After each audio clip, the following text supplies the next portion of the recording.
magaalooyinka waaweyn ee Somaliland waa kuwa tiirarka u ah waxtarka shacabka, arrimaha ganacsiga, dhaqaalaha, siyaasadda iyo weliba horumarka jamhuuriyaddani barakeysan ee Somaliland. walow ay iyaga laftoodu ku kala horeeyaan arrimahan kor ku soo xusnay, haddana waxaynu warbixinteenna diiradda ku saaraynaa magaalo xeebeedda Berbera ee xarunta gobolka Saaxil oo iyadu ah tiirka ugu muhiimsan ee jamhuuriyaddani sida dhabta ugu tiirsan tahay, ahna dakhli soo saarka koobaad ee dalka iyo weliba madasha keliya sida tooska ay isha ugu hayaan maalgashadayaasha waaweyn ee caalamku.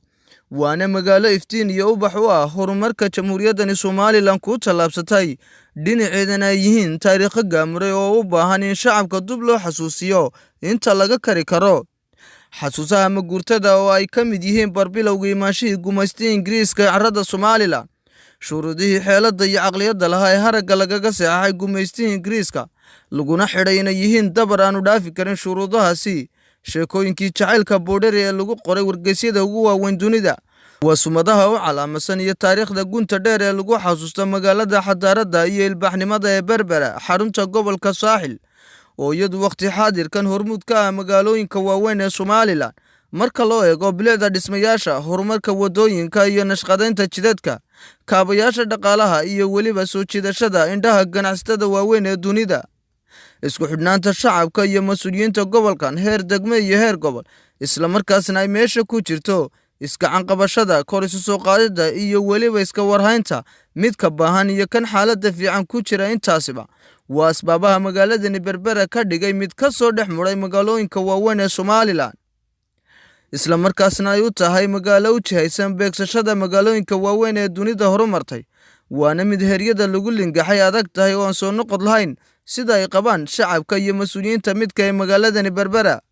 dhex socodka iyo tamashlaynta magaaladanina waa mid aanay indhaha gudiidayn inay daawadaan. ashqaraarta eegmadana bidix iyo midig waa mid ay ku hallaabayaan iftiinka kala nooca dadyowga aan horu joogi jirin. waxqabadka ay ka midoobeen shacabka iyo mas'uuliyiinta magaalada Berbera ee uu hormuudka ka yahay Mayor Cabdishakuur Maxamed Ciidin ayaa si toos ah uga dhex muuqata gudaha iyo daafaha magaaladani Berbera, waxayna Berberi nasiib u yeelatay inuu hoggaanka u hayo midka ay shacabka Somaliland dhammaantood isku raaceen inuu yahay maayarka ugu wanaagsan uguna waxqabadka fiican Somaliland.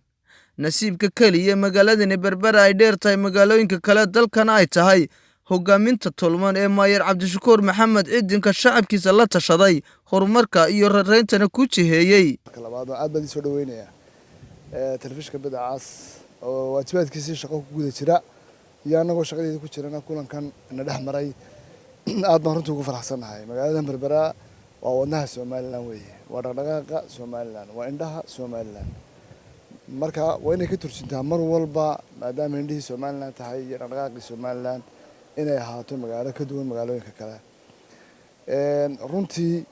intii golaha deegaanka ee degmada Berbera la doortay ee waqtigoodu dhamaaday waxay ku guda jireen ilaa maalinta ay fadhiisteen iyo ilaa maanta oo ay diyaar u yihiin cid kasta oo Ilaahay subxaanahu wa tacaala u qoray timaado inay ku wareejiyaan. waxay ku bilaabeen shaqo qorshaysan. golaha deegaanka wuu fadhiistaa, dabeedna wuxuu qorsheeyaa sanadka soo socda. ma aha mid laab la kaca, ma aha mid mar walba duruufta iyo waxa la arko kolba, laakiin waxaanu qoreenaa qorshaha 2020 ama 2020 ama 2023 ayaa loo sii qorsheeyay inta wax laga qabto, laakiin sidee u kala mudan yihiin baan u kala horreysiinaa. marka golaha deegaanka markuu ansixiyo sanad ka hor baa la sii diyaariyaa. annana waxaan nahay fulintii. ilaahay baa mahadle subxaanahu wa tacaala nagu simay ee nagu waxaan nahay golaha qura ee aan qarinin miisaaniyaddooda ee bulshadooda la wadaaga markay oo darasayaan hore iyo markay dhameeyaanba dadkooda la wadaaga. marka tusaalahaan haddaan u soo kobaca dhaqaale ee 6 sano u dambeeyay halkii gaadhay haddaan yar ku siiyo waxaan ku bilownay miisaaniyad baan ugu nimi ah 1.5 milyan maxaan ku leeyahay US dollar ama 15 bilyan oo shilin Somaliland. marka halka imka ay ka maraso 7 bilyan ay ka maraso ama 7 milyan oo dollar baan nahnaa iyo ka badan ma hadii doonto. ma aha baahida Berberi intan way ka badan tahay. ma aha wax lama jaro karo la karo intan haysataa. waxaanu doonaynaa waxa iyo wax ka miisaaniyadda qaranku shaqeeyo mid la eeg oo baahan tahay magaalada Berberi. qarankuna intaas 3 jibar afjibaan ka kacala doonaya. marka wax alaaliyo wax dakhli soo gala waa wax qorshaysan meel laga findhicisho in badan baana la eedeeyaa in badan baana lagu eedeeyaa ama maayaradaba lagu eedeeyaa ama maamulada lagu eedeeyaa anaga laakiin meel laga findhici lama maanan yeelin dakhliga soo galaa wuxuu ku salaysan yahay adeegyada asaasiga waa mushahar waa caafimaad waa waxbarasho waa biyo waa wadooyin waa nabadgelyo waa adeegyada asaasiga halka taabato haddaad saxdo musuqmaasuqii qalad ula tag waxa taabatay bulshadii qayb ka mid ah oo qaylinaysa marka tanoo saamaxaysa waxa weeye in hantidii ummaddu lahayd ay nabad gasho annana nabad galno haddii hantida ummaddu ay nabad gasho annaguna waa nabadgelinaa haddii se nabadgeli weydo annaguna ma nabadgelo nabadgelina helin waqtigeedaa yar waqtiga noloshoo aada u yar baanu ka faa'iideynaa waa intaas inta wax noo saamaxa anaga markhaatina waxaa noogu filnaaday inuu isu kaayo gaadhay dee ilaa haddaad sanad ama 2 sanaad maayar tahay aad ka tagto ninka 5 sanadood waqti u helay nasiib u helay 5 sano 6 sano inuu maamulo dee haddii wixiisu muuqan kari waayeen waa subxaan la wey boqolkiiba boqol haddaan dadkayguna garab taagnayn erey baan ku celceliyaa farxad baana lagu doorto farxad baanu kaga tegaynaa raalli bay ka noqdeen waad og tahay inay adag tahay in magaalada in la xoolo laga saaraa dhubteed iyo duruufta ay leedahay waa garan karaysaa haddaana ogolaanin shacbigaygu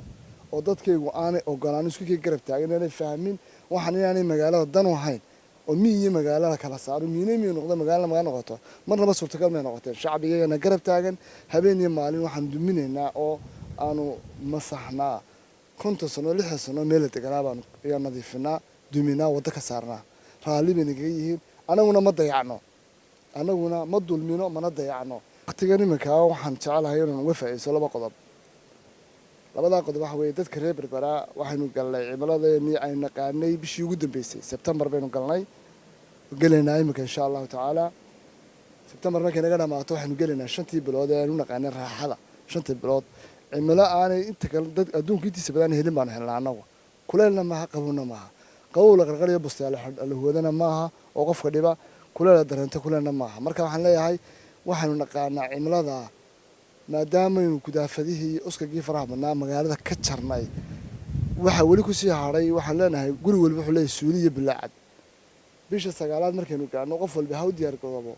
inuu suuligiisa iyo bilaacadiisa u diyaariyo inuu ka sii dilo jeermiska ka dhalan doono insha Allah taala akhrisku iyo quraanku magaalada Berbera aad buu u kobcay marka la eego 5 sano ama 10 sano u dambeeyay sanadba sanad ka sii dambeeyana dabcan qaraarkiisu wuu sii kordhayay oo sii badanayay tusaale kooban haddaynu soo qaadno 2 sano u dambeeyay 2 sano ka hor rugtan kutubteenu joogno maalintii wax iman jiray celcelis ahaan 2 qof ayaa wax ku akhrisan jiray waxa Ilaahay mahadiya